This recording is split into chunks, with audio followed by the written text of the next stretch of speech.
talking so much. Just pointing at everybody.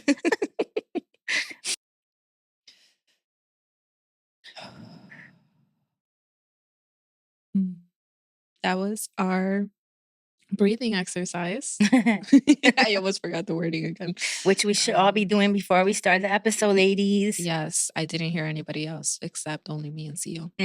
We should do it again. Okay. So we're going to do the Yahweh breathing exercise. Yes. Okay. 1, 2, 3.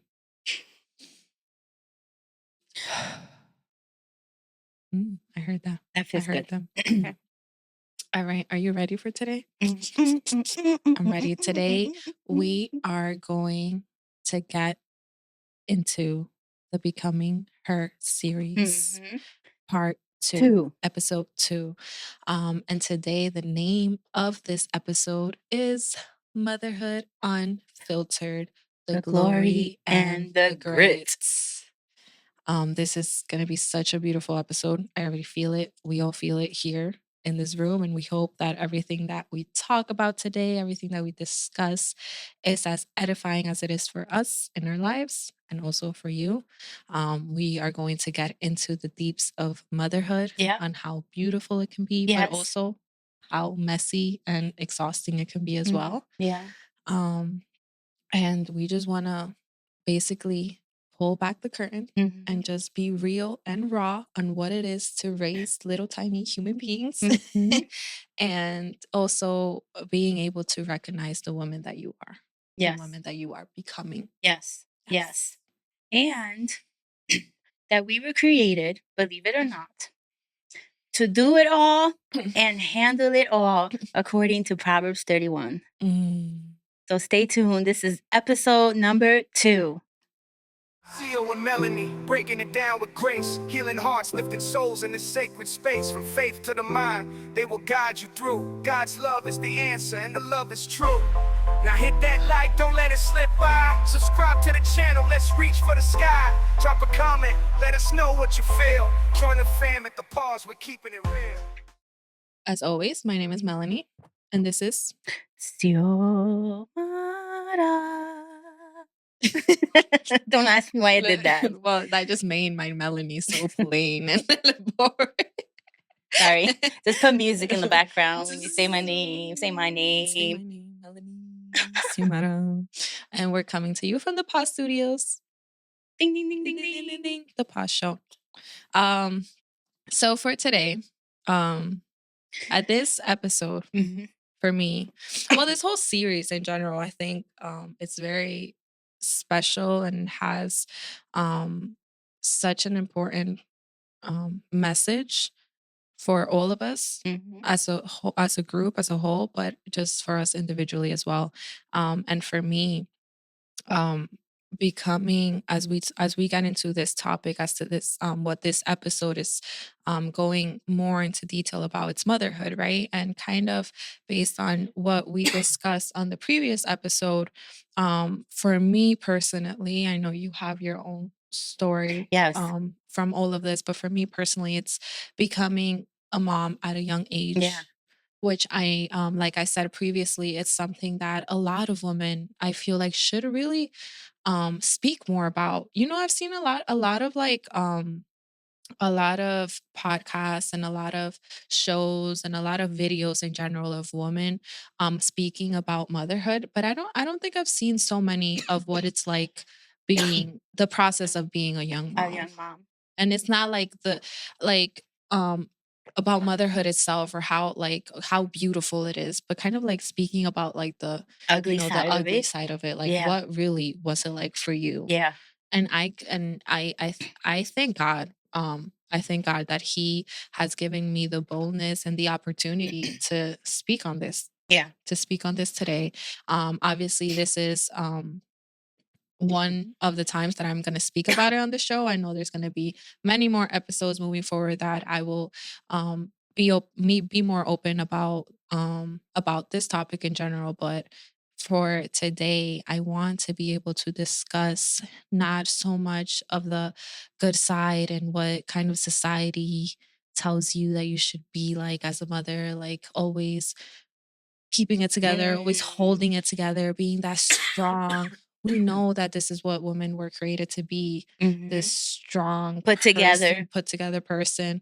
But can we like get real for a second and talk about how ugly it can be sometimes? Please do. Yes, it can be very ugly, Seal. It was very ugly for me personally, and obviously I would speak for myself, and hoping that I encourage other women as well to, kind of speak about this as well, because it's good. It's good for your healing, and it's good for what this series is talking about, becoming that person that God has called you to be. Yeah. To also be able to discuss what you went through in the past. Yes. When after I became a mom, I think a lot of what I felt was guilt. I felt a lot of mom guilt, and I think it came from that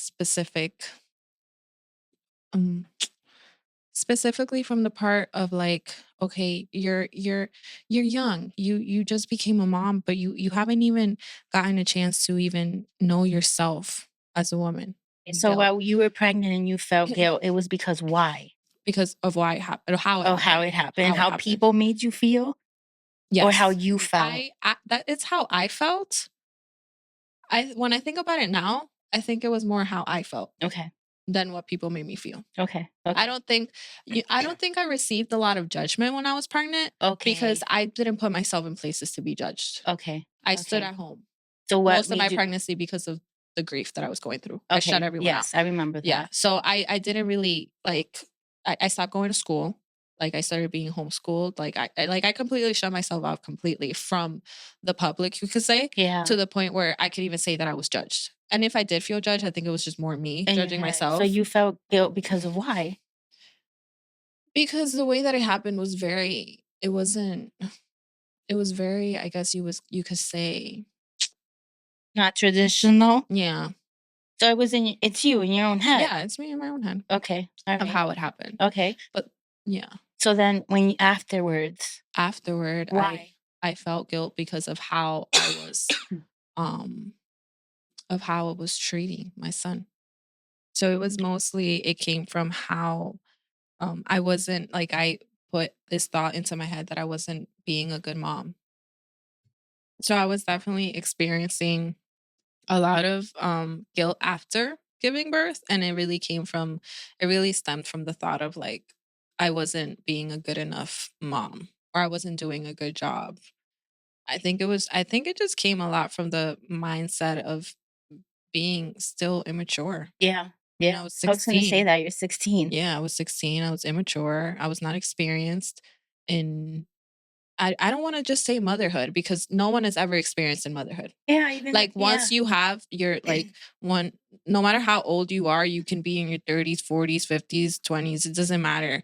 But when you become mom for the first time, you have no experience in motherhood. No matter how much you have experience in taking care of kids, it's not the same when it's your own children. So no one really ever has the experience of motherhood. But when I'm talking about myself, like experience, I mean like the experience of being a woman. Like I wasn't there yet. I was just 16. Like I was still a teenager. Yeah. 16, teenager. I was still discovering. I think I was just starting to discover myself in a lot of things. As you know, a woman of 16, what stage are you in? Like just take a moment and think back to when you were 16. What were you doing? What were you discovering? What kind of adventures were you having? Rebellious behaviors, all of that. It's a part of discovering who you are as a woman. I think all of that is kind of necessary, right?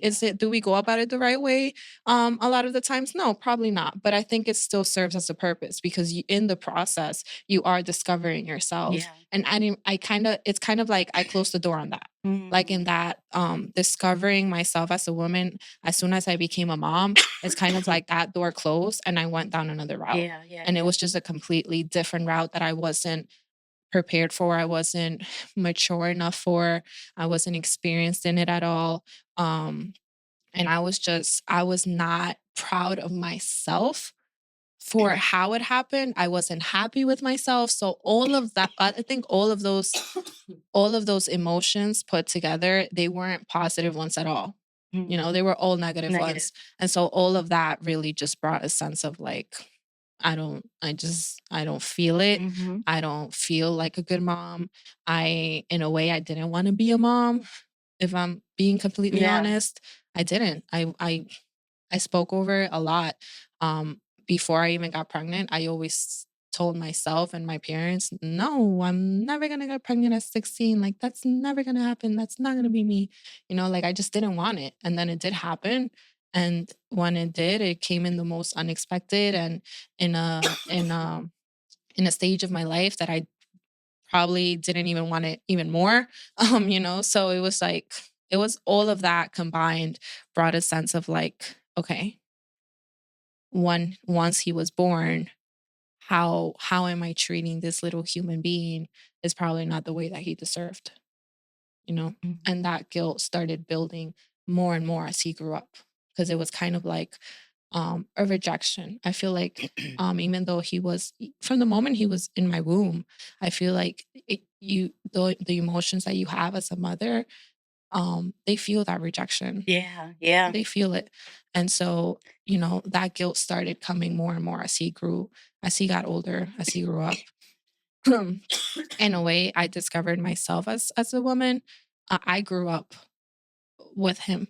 Yeah. You grew up together. We grew up together. Yeah. So it's crazy to think about, but it's also a lot on him too. You know what I mean? Like, it's not just on me, Mm-hmm. but in him. How like always thinking, how is he viewing me? Is he proud of the mom that I am? As I grew up and became more mature as Yeah. the years went by, even more guilt started kicking in. Wow, maybe I should have done things different. Differently. Maybe I should have treated him better. Maybe I should have had those thoughts of not wanting him, or not wanting to be a mom, or all of that guilt started like building and building and building and just getting worse.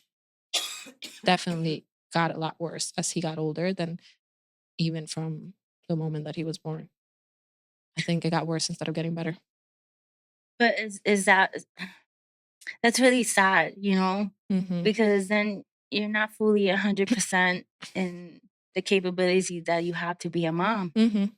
because you're too busy. I'm not saying that you're doing that now, but I'm just saying you're too busy thinking about the emotions of not being sufficient.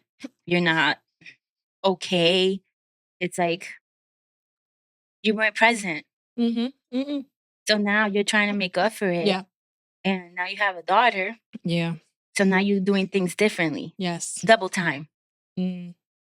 Because now you feel like you need to make up time. Right. I didn't do this before. I haven't that second chance to redeem myself. Yeah. With both of them. Yeah.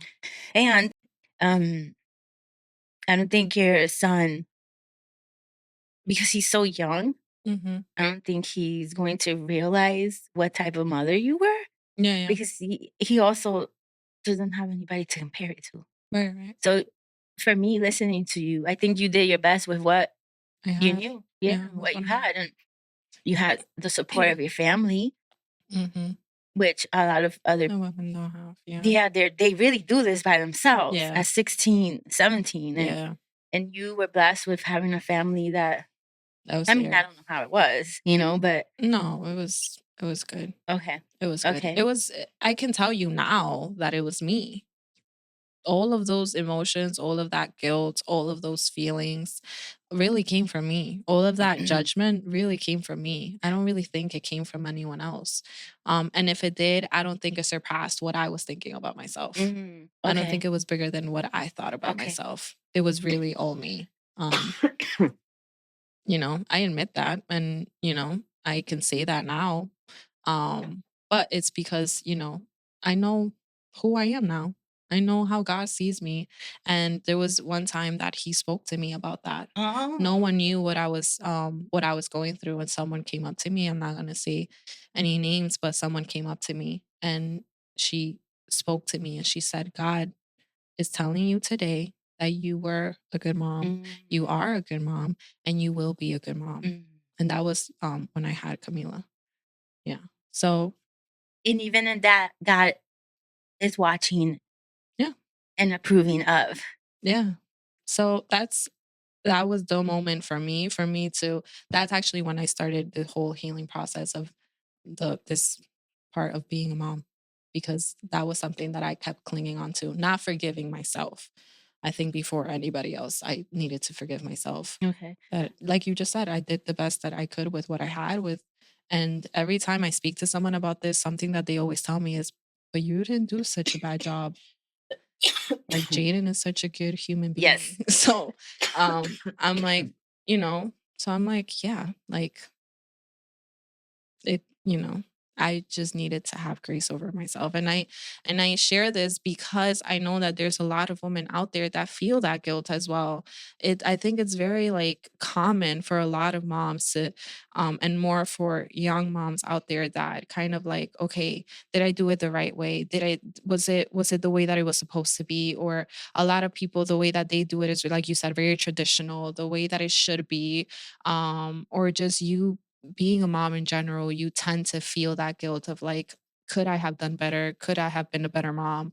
But we have to be graceful with ourselves because, Patient. yeah, patient, kind to ourselves. Like you always tell me, be kind to yourself, Yeah. because if God has grace over us, why can't we?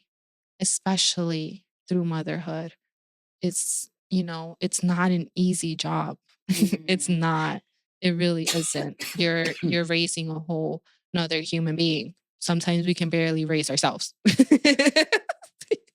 So That was good. That was good. It's true. Sometimes we can't even deal with ourselves. And then let alone when you're dealing with another. And then if you have more kids, let alone dealing with 3 other human beings, it's 3 different personalities in your household, Yeah. So it's like, it's a lot. It is a lot. Give yourself grace for what you have done, because I guarantee you that the same way that God spoke to me that day, I know that he wants to let you know today that he is proud of you. He is proud of how far you've become.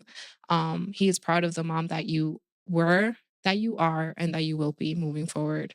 Let me ask you a question. Mm-hmm. Will you do it all over again? Would I do it all over again? Like, 16 getting pregnant. Like if I had like, what do you mean? Like, would I, like if I was 16? I just caught her off guard. Yeah. Like, would I get pregnant again, or would I not go through that process? Will you do it all over again? I would. Okay. I would. Okay. Yeah. I think any mother would say that after they see their child grow up to be the way that they are. So what you're telling me is that the process was worth it. Yes, it is. Okay. All right. You see, the guilt, the shame, whatever emotion that was negative that you felt, at the end of the day, when the question is asked to you, will you do it all over again? You didn't even think about none of that. Mm-hmm. All you thought about was the face of your baby, and you said, yes, I will do it again. Mm-hmm. So it's a process that we all have to go through to become her. So good answer, Melanie. Thank you. Hold on. But we want to hear, and you mentioned a verse at the beginning. Yes, I did. Proverbs 31. So let's get into deep into that. My side, there's glory and there's grit to this. Mm-hmm. Like I'm taking the title and applying it to myself. Mm-hmm. And this is the grit from a childless perspective. Mm-hmm. Obviously, I am not a mom.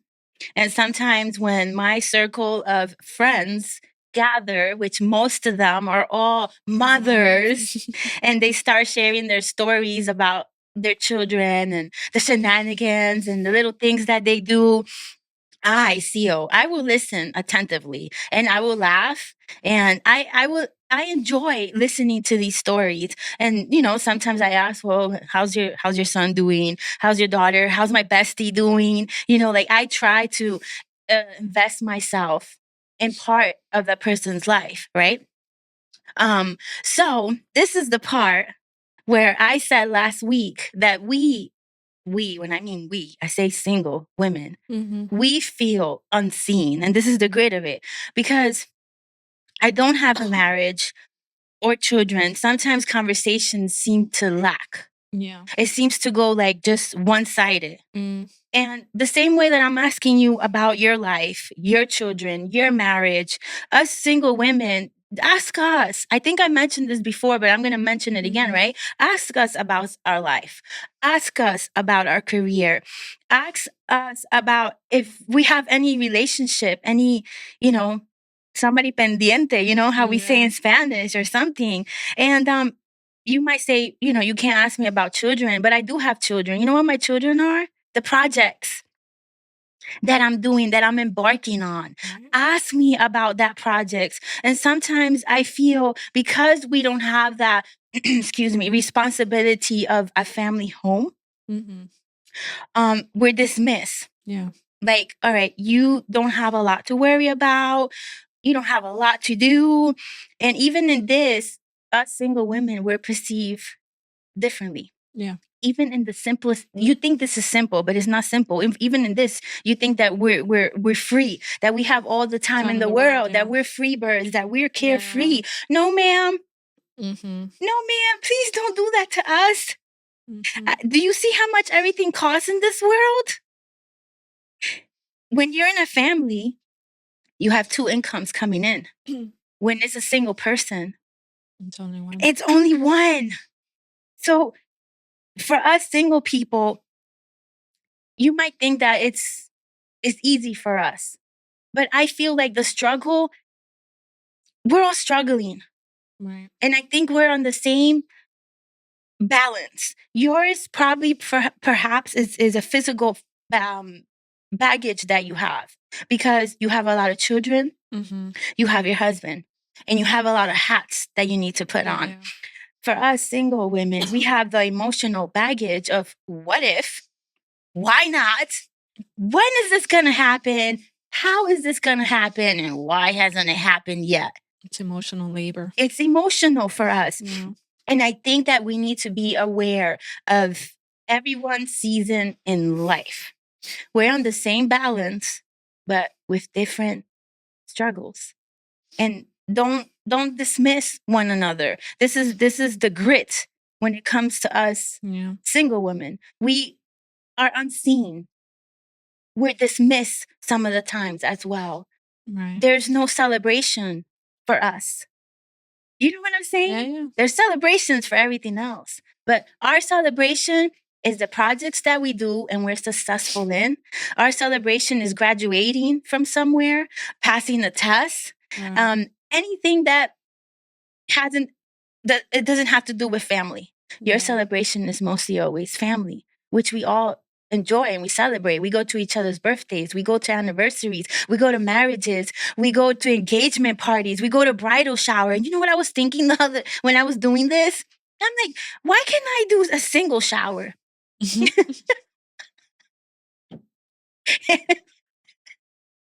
me something. You know what I'm saying? Give us something. You know? It's just a recognition. It's just getting recognized, being seen. That's what I want to push. Well, it's I just think to when be you seen. have a family, you have a support system. Yes. Like it's easy. It's kind of like what you said earlier. Like, I could turn to my right, I could turn to my left, and I have people there. I have someone to like defend me. I have someone to look after me. I have someone that if I'm falling, you're supposed to lift me up. And if that person's not doing it for you, then that's another That's a different story. But your partner is supposed to lift you up. If you're falling or if he's falling, you're there to pick him right back up. Sometimes even with your kids, as they get older, they are also there for you. They're there to support you. They're there to help you. They're there to recognize now what you did for them as kids, and now they're going to do it for you as you get older. Yeah. But for a single woman, who is their support system? Well, you just set this up for me, Melanie. You didn't even know what I was about to say next. Oh. So who sets that up for us? Who helps us? Women. Woman. Ladies. Chicks. What else can I say? Sisters, aunts, mothers, nieces, women. We are women. This is what I wrote, and I'm going to read this. We are women who truly need help from one another to become her. Us single women, if we don't have any support from anywhere else, we look at it from other women. Yeah. We need each other in every stage of our lives. Support of another woman is healing to our soul. And Edifying words from another woman calms our insecurities. You know how beautiful it is to hear your friend tell you, when you're not feeling your best, and they tell you you're doing great. Yeah. That, It's encouraging. oh my goodness, that makes you feel so secure. Yeah. The Bible states in Proverbs 15, a gentle word turns away wrath. The tongue of the wise adorns knowledge. It makes it appealing to hear. A gentle words are a tree of life. So when you're speaking life to one another, like we do here in the pause team, it creates a safe place between women. Yeah. A unity amongst us brings a sense of peace. And this is why I love the dynamic of the pause team, because we have moms, we have single ladies, we have divorcees. And what I love about us is we created such a safe place because we acknowledge and we actually hear and see each other. We're different in ages as well. Yeah. But we never belittle each other. Mm-hmm. I don't act alpha because I'm the oldest here. Melanie doesn't act like the baby because she's the baby here. Are you the baby? I am the baby. Okay. No, I think there's a beautiful balance that we all created here for each other. And this is why this is thriving here, because there's such a support system for one another. Okay. Now, so I can finish this beautifully. Now, the glory for me in this is the Proverbs 31 woman.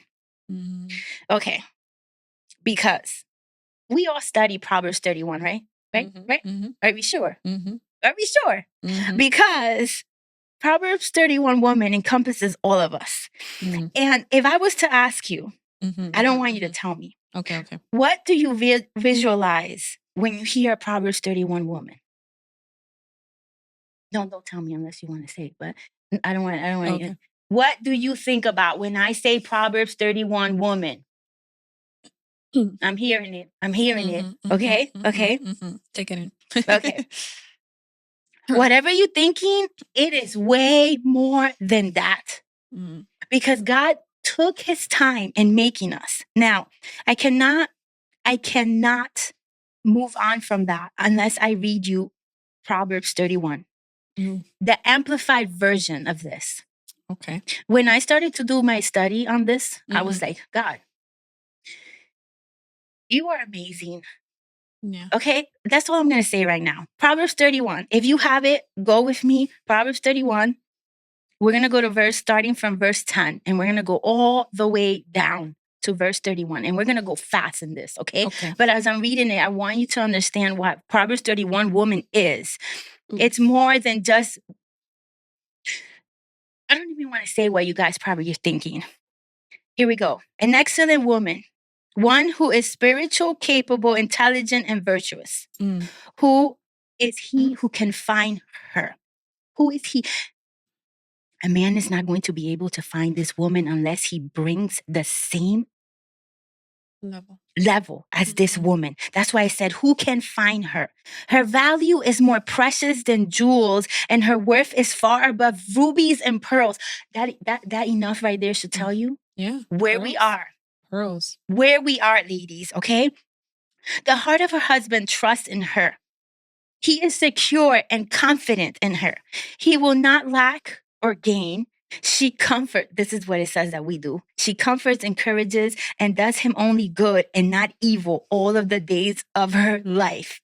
You listening to this? Okay. She looks for wool and flax and works with willing hands and delight.